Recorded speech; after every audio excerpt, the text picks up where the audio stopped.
বন্ধুরা, আজ আমরা যে গল্পটা দেখতে যাচ্ছি সেটা 2019 সালে মুক্তি পাওয়া হরর সিনেমা দ্য ফিউরিজ, যেখানে কিছু মেয়েকে অজানা কারণে অপহরণ করে নিয়ে যাওয়া হয় আর ফেলে দেওয়া হয় এক নিঃসঙ্গ ভয়ঙ্কর জঙ্গলের মধ্যে।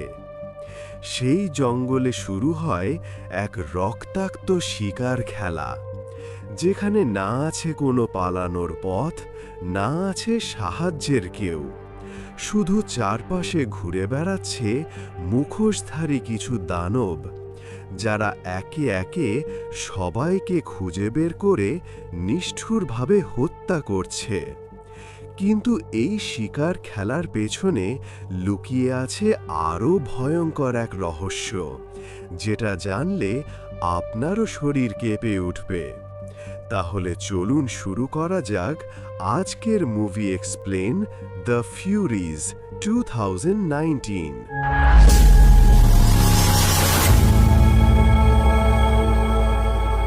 গল্পের শুরুতেই দেখা যায় এক তরুণী জঙ্গলের ভিতর দৌড়াচ্ছে আর বারবার পিছনে তাকাচ্ছে। দৌড়াতে দৌড়াতে মেয়েটা হোঁচট খেয়ে মাটিতে পড়ে যায়, আর তখনই হঠাৎ গাছের আড়াল থেকে বিশাল কুঠার হাতে বিকৃত এক মুখোশ পরা দানব বের হয়ে আসে। দানবটি মেয়েটিকে মারতে যাবেই ঠিক তখনই সেখানে আর একটা দানব চলে আসে, আর তারা দুজনের মধ্যে লড়াই শুরু করে দেয়। লড়াইয়ের এক পর্যায়ে সেখানে প্রথমে আসা দানবটা মারা যায় এবং দ্বিতীয় দানবটা মেয়েটাকে সেখান থেকে নিয়ে জঙ্গলের ভিতর চলে যায়। এরপর দৃশ্য বদলায় আর আমরা দেখতে পাই দুই বান্ধবী, কাইলা আর ম্যাডিকে। তারা শহরের দেয়ালে রাতে কিছু আঁকছিল। এরপর তাদের মধ্যে কিছু একটা নিয়ে ঝগড়া হয় আর রাগে কাইলা সেখান থেকে চলে যায়।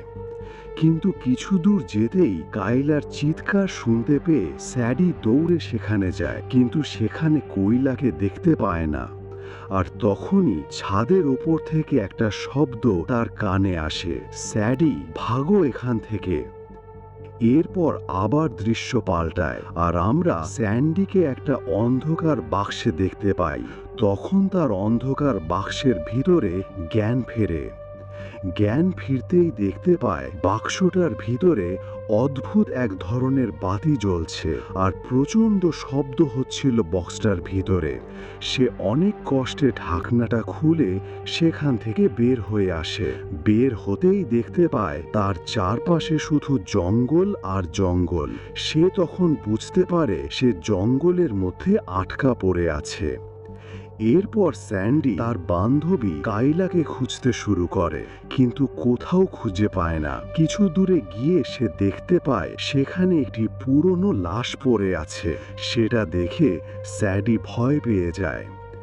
এরপর সে আবার কাইলাকে খুঁজতে থাকে। তখনই হঠাৎ কেউ তার মুখ চেপে ধরে আর চুপ থাকতে বলে। তারা হলো অ্যালিসা আর শিনা। তাদেরকেও একইভাবে অপহরণ করে এখানে আনা হয়েছে। কেউ জানে না তারা এখন কোথায় আছে। তখনই স্যাডির ফোন আর ব্যাগের কথা মনে পড়ে যায়। তো ফোন আর ব্যাগ খুঁজতে স্যান্ডি আবার ফিরে যায় সেই বাক্সের কাছে, কিন্তু ফোন আর ব্যাগ কিছুই খুঁজে পায় না। সেখানে হঠাৎ মেয়েটা জ্ঞান হারিয়ে ফেলে, কারণ সে অসুস্থ এবং সময় মতো ওষুধ না পেলে বারবার জ্ঞান হারায়। জ্ঞান হারালে স্যান্ডি দেখতে পায় দূর থেকে এক দানব কুঠার হাতে তাদের দিকেই আসছে। হুঁশ ফিরে এলে স্যান্ডি দেখতে পায় সেখানে কোনো দানব নেই, আর তার পাশে অ্যালিসা বসেছিল। কিন্তু শিনা নেই। তাই স্যান্ডি অ্যালিসকে বলে, শিনা কোথায়? তখন অ্যালিসা বলে শিনা সাহায্যের জন্য জঙ্গলের দিকে গেছে। এরপর তারা শিনাকে খুঁজতে বের হয়। খুঁজতে খুঁজতে জঙ্গলে আবার একটা কালো বক্স দেখতে পায়। এবং তারা বক্সটার কাছে যায়। বক্সটার কাছে যেতেই স্যান্ডি আর অ্যালিসা একটা বিশাল দানবকে দেখতে পায় এবং সাথে সাথে তারা দুজনই কালো বক্সটার পিছনে লুকিয়ে পড়ে। অ্যালিসা দানবটাকে বিভ্রান্ত করার জন্য কাঠের টুকরো অন্যদিকে ছুঁড়ে মারে। সেই শব্দ পেয়ে দানব সেদিকে যায়, কিন্তু স্যান্ডির আবার খিঁচুনি ধরে আর জ্ঞান হারায়। ফলে অ্যালিসা স্যান্ডিকে সেখানে রেখেই পালাতে থাকে, আর তার পিছন পিছন সেই ভয়ঙ্কর দানবটাও তাকে মারার জন্য তাকে তাড়া করতে থাকে। দানবটা কুড়াল ছুঁড়ে মারে, কিন্তু কুঠারটা অ্যালিসার গায়ে না লেগে একটা গাছে গিয়ে লাগে। অ্যালিস তখন সেই কুঠারটা নিয়ে দানবটাকে মারার চেষ্টা করে, কিন্তু দানবটার কিছু হয় না। দানবটা সেটা ধরে ফেলে এবং দানবটা অ্যালিসার মুখ বিশ্রীভাবে কুঠার দিয়ে কেটে ফেলে, আর সেখানেই অ্যালিসা মারা যায়। এদিকে স্যান্ডির জ্ঞান ফিরে এলে দেখতে পায় অ্যালিসা সেখানে নেই। অ্যালিসাকে খুঁজতে একটু সামনে যেতেই দেখতে পায় অ্যালিসা পড়ে আছে। আবার স্যান্ডি পালাতে থাকে। পালাতে পালাতে স্যান্ডি জঙ্গলের শেষ সীমানায় একটা ফাঁকা জায়গায় চলে আসে। ফাঁকা মাঠটা দৌড়ে পার হতে থাকে, কিন্তু কিছু দূর যেতেই স্যান্ডির কানে এক প্রচণ্ড শব্দ বাজতে থাকে, আর সেই প্রচণ্ড শব্দের কারণে স্যান্ডি পালাতে পারে না আর মাটিতে পড়ে যায়। তারপর অনেক কষ্টে উঠে একটা জায়গায় হেলান দিয়ে বসে। তখনই হঠাৎ পিছনে সে একটা মেয়ের চিৎকার শুনতে পায়। পিছনে তাকাতেই দেখতে পায় একটা দানব একটা মেয়েকে মারার জন্য তাড়া করছে। স্যান্ডি মেয়েটাকে আরো জোরে দৌড়াতে বলে, কিন্তু তার আগেই দানবটা মেয়েটার দিকে কুড়াল ছুঁড়ে মারে এবং কুড়ালটা তার পিঠে গিয়ে লাগে। তবে মেয়েটা তখনও জিন্দা ছিল। মেয়েটাকে আবার মারতেই যাবে, ঠিক তখনই সেখানে আর একটা দানব চলে আসে আর নিজেদের মধ্যে লড়াই করতে থাকে। এই সুযোগে স্যান্ডি মেয়েটাকে নিয়ে পালাতে থাকে। পালাতে পালাতে স্যান্ডি মেয়েটার নাম জিজ্ঞেস করলে মেয়েটা বলে তার নাম সাইলি। দানব দুটা লড়াই করার কারণে তারা ভাগ্নেকে নিয়ে অনেক সময় পেয়ে যায়, আর তারা পালাতে পালাতে আবার জঙ্গলে ঢুকে পড়ে। এদিকে দোসরা দানবটা পেহলা দানবটাকে মেরে সেখান থেকে চলে যায়। এরপর সাইলি আর স্যান্ডি দুজন একসাথে পালানোর চেষ্টা করে, কিন্তু সাইলি হাঁটতে পারে না। তাই স্যান্ডি তাকে একটি ঝোপের নিচে লুকিয়ে রেখে সাহায্য আনতে যায়, কিন্তু দানব সাইলির রক্তের গন্ধ পেয়ে তাকে খুঁজে পায় আর তার দুই হাত ভেঙে ফেলে এবং নির্মমভাবে মেরে ফেলে। এদিকে স্যান্ডি আবার এক দানবের আক্রমণের শিকার হয়। স্যান্ডি দানবটার সাথে লড়তে থাকে। এতে দানবটা আরো রেগে যায় এবং স্যান্ডিকে মারতে থাকে। মারামারির এক পর্যায়ে স্যান্ডি দানবটার গলায় লাথি মারে আর একটা হাতে ছুরি নিয়ে তাকে ভয় দেখাতে থাকে, কিন্তু হঠাৎই সেই দানবের মাথা ফেটে যায়, যেন কেউ তাকে রিমোট দিয়ে মেরে ফেলল। স্যান্ডি বুঝতে পারে এখানে কিছু অস্বাভাবিক হচ্ছে। তারপর আবার সে সাইলির কাছে ফিরে এসে দেখে সাইলি মরে পড়ে আছে আর কোনো এক দানব তার দুই হাত কেটে ফেলে রেখেছে। এটা দেখে স্যান্ডি খুব কষ্ট পায়। ফের স্যান্ডি হাতে একটা ছুরি নিয়ে সাহায্য খুঁজতে বেরিয়ে পড়ে। সে এক সময় আরো গভীর জঙ্গলে ঢুকে পড়ে আর সেখানে সামনে কিছু ছোট ছোট ঘর দেখতে পায় এবং সেই ঘরে ঢুকে পড়ে। ঘরে ঢুকতেই স্যান্ডি তার পিছনে কিছু একটা শব্দ কানে আসতেই খেয়াল না করেই তার হাতে থাকা ছুরি দিয়ে গলায় মেরে দেয় এবং পিছনে ঘুরতেই দেখতে পায় সেটা কোনো দানব ছিল না, বরং সে একজন তার মতোই মানুষ। তখনই সেখানে শিনা আর রোজ চলে আসে আর তারা দেখতে পায় স্যান্ডি মহিলাটাকে ছুরি দিয়ে গলা কেটে দিয়েছে। তখন স্যান্ডি বলতে থাকে, আমি ইচ্ছা করে একে মারিনি, আমি দানব ভেবে একে মেরে দিয়েছি। তখনই কাইলা আবার জ্ঞান হারার। সেই সময় শিনা রোজকে এখানেই রেখে দরজা লাগিয়ে দিয়ে চলে যায়। এদিকে স্যান্ডি জ্ঞানহারা অবস্থায় দেখতে পায় কোনো একটা পুরনো ঘরে তার বান্ধবী কাইলাকে লুকিয়ে রাখছে। এবং তখনই স্যান্ডির জ্ঞান ফিরে আসে। জ্ঞান ফিরতে দেখে রোজ স্যান্ডিকে বলতে থাকে, তুমি কি আমাকেও মেরে দিবে? তখন স্যান্ডি বলে, চিন্তা করো না, আমি তোমাকে মারব না, এটা একটা কেবল দুর্ঘটনা ছিল। তারপর রোজকে বলতে থাকে, নিশ্চয়ই তাদের চোখে কোনো ক্যামেরা লাগানো আছে, আর বাইরে থেকে কেউ তাদের দেখছে। তখনই দেখানো হয় আসলেই তাদের বাইরে থেকে কেউ একজন দেখতে পাচ্ছে। তখন স্যান্ডি মারা যাওয়া মহিলাটার চোখ তুলে দেখতে পায় সত্যি সত্যি তার চোখে ক্যামেরা লাগানে। তখন সেখানে শীনা চলে আসে, আর স্যান্ডি শীনাকে চোখের সেই ক্যামেরা সম্পর্কে বলতেছিল।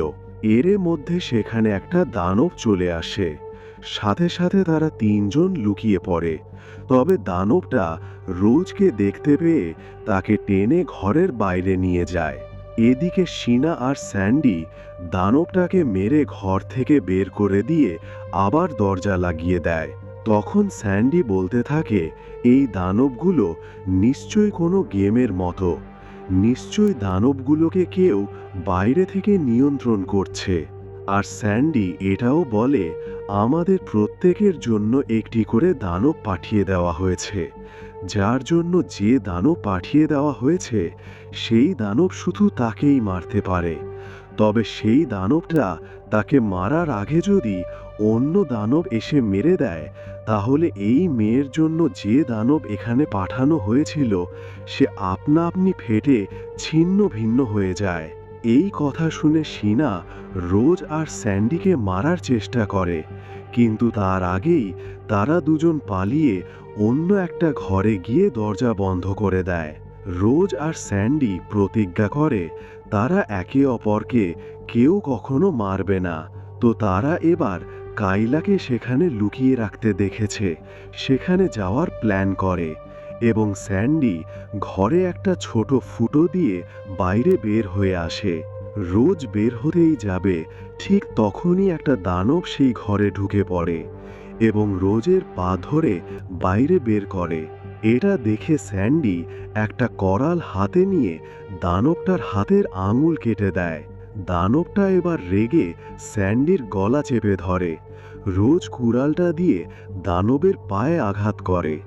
এবার দানব রোজকে ধরতে যায়। এবার স্যান্ডি একটা কুড়াল দানবটার পিঠে ঢুকিয়ে দেয় এবং দানবটা মারা যায়। তখনই সেখানে আর একটা দানব চলে আসে। তবে স্যান্ডি রাগে অনেক জোরে চিৎকার করাতে দানবটা সেখান থেকে পালিয়ে যায়। এরপর স্যান্ডি দেখতে পায় শীনা জঙ্গলের দিকে দৌড়াচ্ছে। এটা দেখে তারা দুইজন শীনার পিছু নেয়, আর শীনা তাদের দেখে ফেলে। তবে রোজ তখন ঘরের পিছনে লুকিয়েছিল। স্যান্ডি শীনাকে বলে, আমাদের সবার একসাথে থাকা উচিত। তাদের এই কথা বলার ফাঁকে একটা দানব এসে রোজকে ধরে ঘরের ভিতর নিয়ে যায় এবং তার হাতে একটা ধারালো ছুরি বসিয়ে দেয়। এদিকে দুইজন যখন কথা বলছিল, তখনই সেখানে আর একটা দানব এসে কুড়াল দিয়ে শিবার মাথা দুই ভাগ করে দেয়। আর শীনা মারা যাওয়ার সাথে সাথে রোজকে ধরে নিয়ে যাওয়া দানবটা ফেটে ছিন্ন ভিন্ন হয়ে যায়। এরপর আমরা দেখি হঠাৎ সেই মুখোশধারী দানবটা স্যান্ডির সামনে এসে দাঁড়ায়। দেরি না করে স্যান্ডি তীব্র রাগে তার হাতে থাকা কুড়াল দিয়ে দানবটাকে মুহূর্তেই খতম করে ফেলে। দানবটা মাটিতে লুটিয়ে পড়তেই সেখানে এসে হাজির হয় রোজ।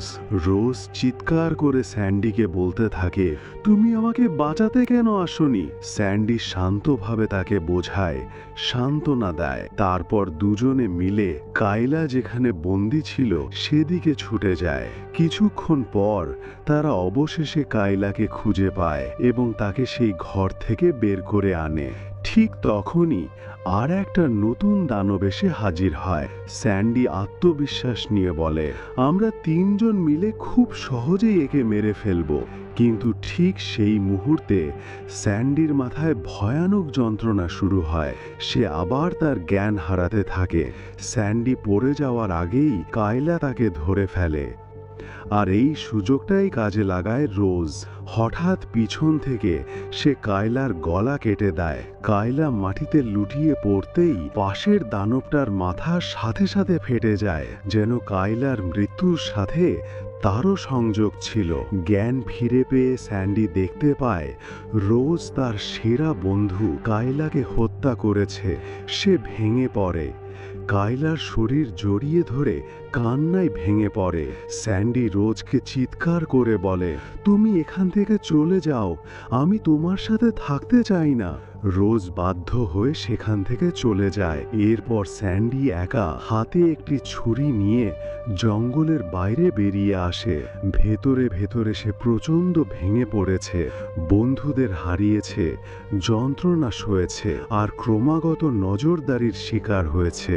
অবশেষে সাহস করে সে সবচেয়ে কঠিন কাজটা করে, নিজের ডান চোখটা উপড়ে ফেলে দেয়। কারণ সে জানতো এই চোখের মধ্যেই লাগানো ছিল একটি হিডেন ক্যামেরা এবং সেই ক্যামেরার মাধ্যমে কেউ তাকে সব সময় দেখছে।